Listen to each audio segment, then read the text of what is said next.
ओम शांति। आज 20 अप्रैल 2022 के साकार मधुर महावाक्य हैं। आज बाबा बच्चों को सदा ही आनंद में रहें, मौज में रहें, उसके एक बहुत सुंदर विधि सिखा रहे हैं। उसकी विधि है इस ड्रामा के खेल को अच्छी रीति समझना। ये बेहद का खेल है, बेहद का ड्रामा है। इसमें हर एक का पार्ट अपना अपना है। जब ये नाटक क्रिएटर को पसंद है तो तुम बच्चों को भी हर सीन पसंद आनी चाहिए। कोई भी दृश्य को देखकर आप नाराज़ नहीं हो सकते। ये सुख दुख का, हार जीत का बहुत सुंदर नाटक बना हुआ है। दिन भी अच्छा है, रात भी अच्छी है। इस बेहद खेल को ऐसे ही देखना है जैसे बाबा देखते हैं। प्रभु की लीला को, प्रभु की रचना को साक्षी होकर देखना है। साथ साथ महादानी बनना है। हर एक को सुख शांति बांटने का कार्य करना है। जो खुशी आप बच्चों को मिली है वो दूसरों को भी देनी है। जो चीज़ हमें मिली है वो हम दूसरों को भी दे सकें, उसके लिए बेहद का वैराग चाहिए। मनुष्य आत्माएं हद की वैरागी बनती हैं। केवल उन्हें घर बार से वैराग आता है, विशेष सन्यासी आदि, पर बाबा बच्चों को बेहद का वैरागी बनना सिखाते हैं। सुनते हैं बाबा के मधुर बोल, बाबा के शब्दों में। बाबा कहते, मीठे बच्चे, जो खुशी खुद को मिली है वो सबको देनी है। तुम्हें सुख शांति बांटने का धंधा करना है। जो खुशी खुद को मिली है सबको देनी है। तुम्हें सुख शांति बांटने का धंधा करना है। कुछ ने तुम बच्चों को इस बेहद ड्रामा की हर सीन बहुत ही पसंद है। क्यों? चेक कर लेंगे, क्या सचमुच मुझे पसंद है? तुम बच्चों को इस बेहद ड्रामा की हर सीन बहुत पसंद है। क्यों? क्योंकि स्वयं क्रिएटर को ये ड्रामा पसंद है। जब क्रिएटर को पसंद है तो बच्चों को भी अवश्य पसंद होगा। तुम किसी भी बात में नाराज नहीं हो सकते। तुम जानते हो ये सुख दुख का नाटक बहुत सुंदर बना हुआ है। इसमें हार जीत का खेल चलता ही रहता है। इसे खराब कह नहीं सकते। दिन भी अच्छा है, रात भी अच्छी है। इस ड्रामा में जो भी पार्ट मिला हुआ है उसे खुशी से बजाने वाले बहुत मज़े में रहते हैं। इस ड्रामा में जो भी पार्ट मिला हुआ है उसे खुशी से बजाने वाले बहुत मज़े में रहते हैं। इस बेहद नाटक की नॉलेज का सिमरन करने वाले सदा हर्षित रहते हैं।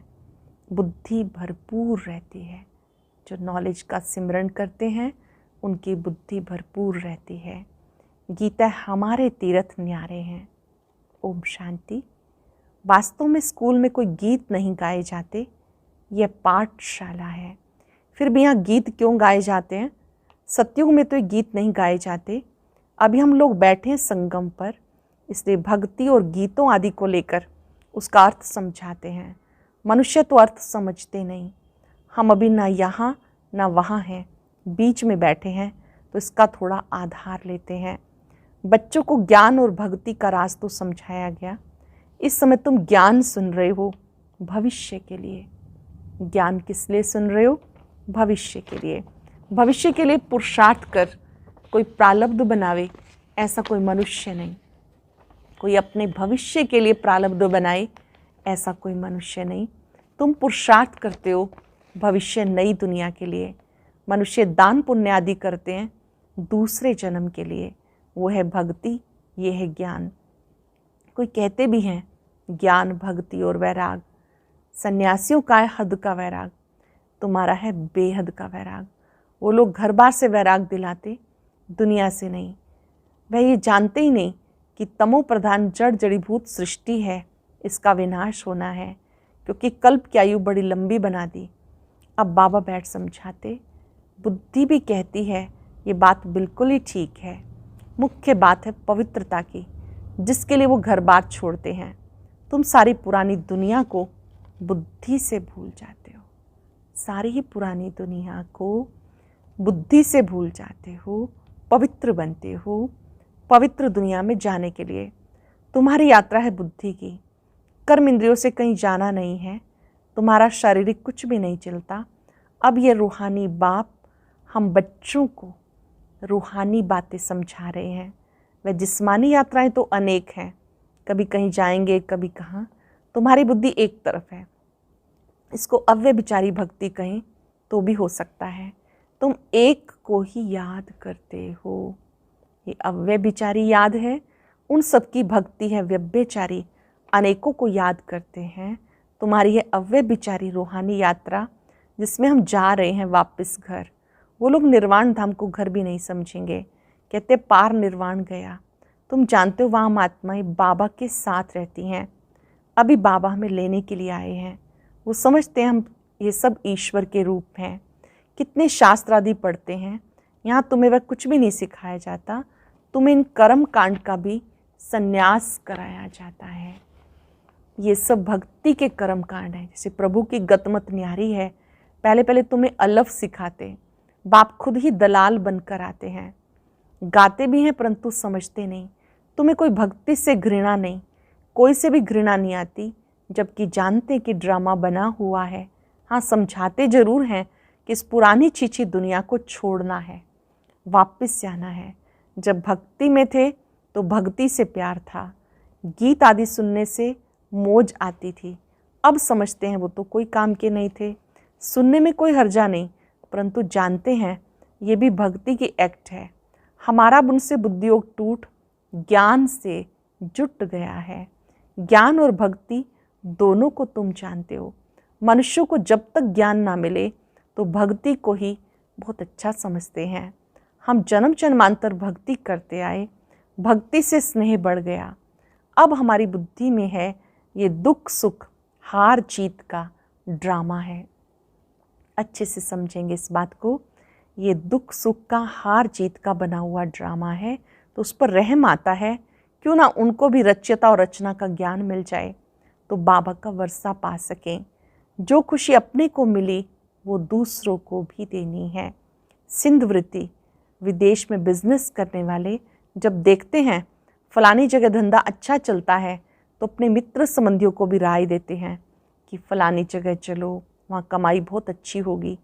तुम जानते हो इस रावण राज्य में दुख ही दुख है। मनुष्य को ये मालूम नहीं ज्ञान क्या चीज़ है। साधु संत भी नहीं जानते कि इस ज्ञान से स्वराज्य मिलता है। वो भी नहीं जानते इस ज्ञान से स्वराज्य मिलता है। पूछते हैं इस ज्ञान से क्या प्राप्ति होती है, तो लिखा जाता शांति और सुख दोनों मिलते हैं, सो भी अविनाशी। किसको सुख शांति का धंधा हाथ आ जाता फिर उसमें ही लग पड़ते हैं। हाँ, जिस्मानी सर्विस भी कुछ समय के लिए करनी पड़ती है। सत्संग का टाइम भी सुबह और शाम को होता है। माताओं को घर का बंधन रहता है तो उनके लिए फिर दिन का टाइम रखा जाता है। उनकी क्लास के लिए दिन का टाइम रखा जाता है। सुबह का टाइम सबसे अच्छा है, फ्रेश माइंड होता है, जो सुनते ही उसको फिर धारण करके उगारना है। सुबह सुबह जो कुछ हम सुनते हैं ग्रहण क्षमता अधिक होती है। जो कुछ सुना उसको उगारना है।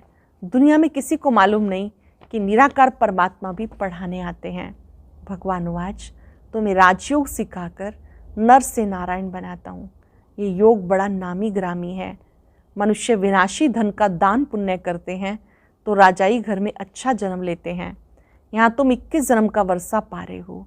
तुम सब कुछ दान करते हो 21 जन्म के लिए।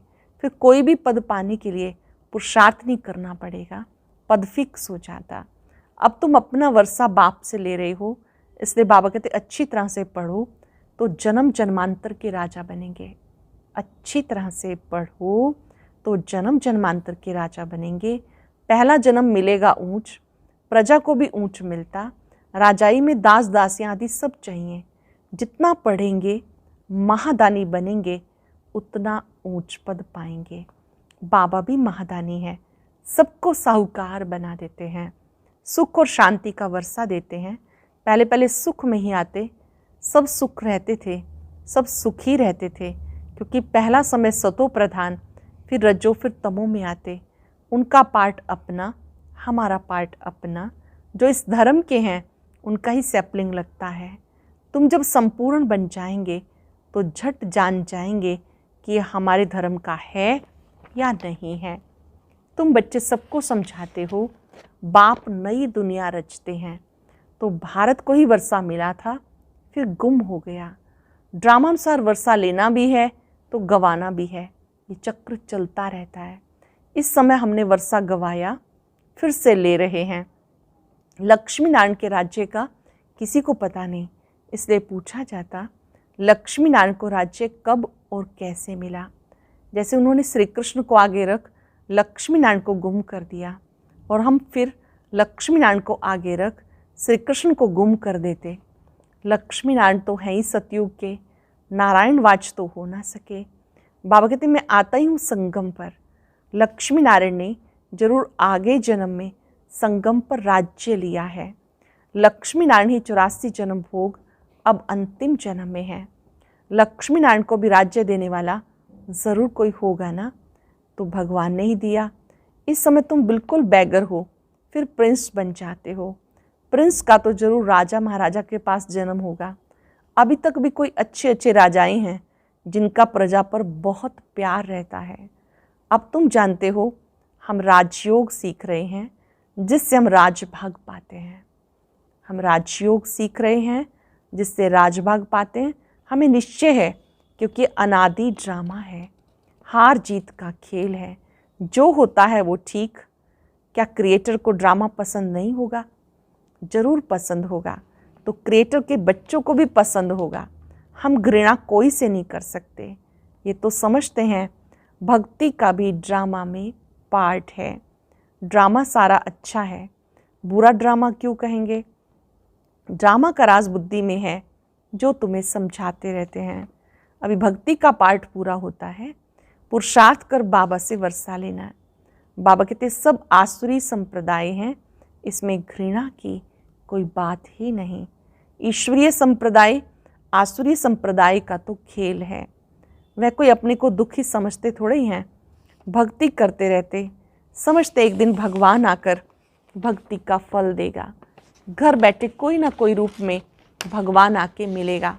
और सन्यासी लोग समझते हैं हम आपे ही चले जाएंगे निर्वाण धाम। अपने पुरुषार्थ से तत्व के साथ योग लगाते हैं, समझते हैं कि हम लीन हो जाएंगे। दुनिया में अनेक मतें हैं, बाबा आकर एक मत बनाते, समझाते हैं ये ड्रामा अनादि बना हुआ है, बहुत ही सुंदर ये नाटक बना हुआ है। ड्रामा में सुख दुख का पार्ट नूंधा हुआ है, जिसे देख बहुत खुशी होती है। ये बेहद का खेल बड़ा फाइन बना हुआ है। ध्यान से समझेंगे। इस बेहद नाटक के लिए बाबा ने कहा ये बेहद का खेल बड़ा फाइन बना हुआ है, सो तो सबको पसंद ही आना चाहिए। दिन भी अच्छा है, रात भी अच्छी है। खेल है ना, जानते अब रात पूरी होनी है, हमें दिन में जाकर ऊंच पद पाना है। नाराज़ क्या होंगे? ड्रामा में जो पार्ट मिला वो तो बचाना ही है। बहुत अच्छा ड्रामा है, इसको खराब नहीं कह सकते। ये खेल कभी बंद होता ही नहीं, बहुत फर्स्ट क्लास खेल है। इसको जानने से बुद्धि भरपूर हो गई। जैसे बाप नॉलेजफुल, वैसे ही बच्चे नॉलेजफुल। कितना समय सुख कितना समय दुख पाना है ये भी तुम सब कुछ जान गए हो, तभी तो कहते हैं वाह प्रभु तेरी लीला। प्रभु की रचना जरूर अच्छी ही होगी, उसको खराब कौन कहेगा। ड्रामा में जो पार्ट मिला हुआ है वो तो बजाना ही है। ये खेल कभी बंद नहीं होना, इसको जानने से मज़ा ही मज़ा आता है। इस खेल को जानने से समझने से मज़ा ही मज़ा आता है। भक्ति में सतयुगी राजाई का पता ही नहीं, सतयुगी राजाई में फिर भक्ति का पता नहीं रहता। भक्ति में भी कितने सुंदर गीत गाते हैं, हे प्रभु तेरी लीला विचित्र है। ये तुम बच्चे समझ सकते हो, और कोई इस लीला को जानते नहीं। बाबा से हमें कितना वर्षा मिलता है, सारा दिन बुद्धि में ख्याल चलना चाहिए। बाबा से क्या क्या वर्षा मिलता है, बुद्धि में ख्याल चलना चाहिए। कैसा वंडरफुल खेल है, वंडरफुल इसकी समझानी है। बाप की लीला कितनी अच्छी है, तुम इस बेहद नाटक को जानते हो, फिर जो पद मिलता है उसको भी देखकर हर्षित होते हो। मनुष्य नाटक देख खुश होते हैं ना। ये वैरायटी नाटक है, ये एक ही नाटक है। इस नाटक को जानने से हम विश्व के मालिक बन जाते हैं। कितनी वंडरफुल बात है। बाबा द्वारा तुमने जाना, इन बातों में रमण करना पड़ता। ग्रस्त व्यवहार में रहते 2-3 घंटा निकाल वह नाटक देख कर आते हैं। वह भी किससे पूछा जाता है क्या, बुद्धि में बैठ जाता है। वैसे ये भी बेहद का नाटक है, ये क्यों भूलना चाहिए। इस चक्र की स्मृति बिल्कुल सहज है, इसको और कोई भी नहीं जानते। इस चक्र की स्मृति बिल्कुल सहज है, इसे कोई भी नहीं जानते। तुम बुद्धि से जानते हो, फिर दिव्य दृष्टि से देखते भी हो। आगे चल और भी बहुत सीनरियाँ देखेंगे, आगे चलकर बहुत सी सीनरियाँ देखेंगे। अच्छा, मीठे मीठे सिकिलदे बच्चों प्रति माता पिता बाप दादा का याद प्यार गुड मॉर्निंग। रूहानी बाप की रूहानी बच्चों को नमस्ते। रूहानी बच्चों की रूहानी बाप दादा को नमस्ते, गुड मॉर्निंग। शुक्रिया बाबा, शुक्रिया। धारणा के लिए सार। पहले पॉइंट है, बाप समान महादानी बनना है। सबको सुख शांति का वर्षा देना है। ज्ञान को धारण कर फिर उगारना है। बेहद नाटक को देख सदा हर्षित रहना है। प्रभु की लीला और ये ड्रामा कितना विचित्र है, इसका सिमरण कर मजे में रहना है। प्रभु की लीला और ये ड्रामा कितना विचित्र है, इसका सिमरण कर मजे में रहना है। वरदान है, पुरुषार्थ के साथ योग के प्रयोग की विधि द्वारा वृत्तियों को परिवर्तन करने वाले सदा विजयी भव। पुरुषार्थ के साथ योग के प्रयोग की विधि द्वारा वृत्तियों को परिवर्तन करने वाले सदा विजयी भव। पुरुषार्थ धरनी बनाता है, वो भी जरूरी है, लेकिन पुरुषार्थ के साथ साथ योग के प्रयोग से सबकी वृत्तियों को परिवर्तन करो तो सफलता समीप दिखाई देगी। दृढ़ निश्चय और योग के प्रयोग द्वारा किसी की भी बुद्धि को परिवर्तन कर सकते हो। दृढ़ निश्चय और योग के प्रयोग द्वारा किसी की भी बुद्धि को परिवर्तन कर सकते हो। सेवाओं में जब भी कोई हलचल हुई तो उसमें विजय योग के प्रयोग से मिली है।